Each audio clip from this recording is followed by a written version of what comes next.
السلام عليكم، إن شاء الله تكونون بخير وصحة وسلامة. اليوم عندي لكم 5 علاجات طبيعية للقحة، فابقوا معي وكملوا الفيديو للنهاية وشاركوه مع الناس.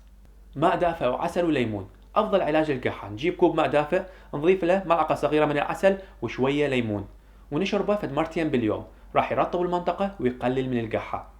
الزنجبيل علاج طبيعي ممتاز للقحة لأنه يحتوي على مضادات الالتهاب.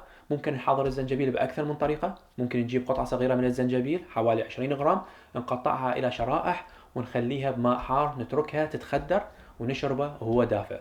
طريقة ثانية ممكن نعصر شوية برتقال ونجيب قطعة صغيرة من الزنجبيل نبرشها فوق البرتقال أو نعصرها مع البرتقال، ممتاز للقحة. من العلاجات الطبيعية الممتازة للقحة البابونج. نخدر شوية بابونج ونشربه وهو دافئ مرتين باليوم، راح يوسع الشعب الهوائية ويقلل القحة. إذا الواحد عنده قحة ممكن يشرب شاي الزعتر. نجيب كوب ماء حار، نضيف له ملعقتين من الزعتر ونتركه يتخدر ل10 دقائق ونشرب هذا الشاي وهو دافئ. الزعتر ممتاز أن يحتوي على مضادات الأكسدة ومضادات الالتهاب ويقلل من القحة. علاج طبيعي آخر ممتاز للقحة شاي النعناع. نجيب شوية نعناع نخدره بماء حار ونشربه وهو دافئ.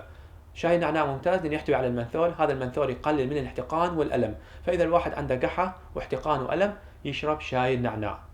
أتمنى تكون معلومات مفيدة. شكرا لحبكم وثقتكم ومتابعتكم. إذا أول مرة تنوروني بالقناة وعجبكم المحتوى اشتركوا بالقناة وفعلوا الجرس، ولأني أحبكم صحتكم تهمني. تحياتي.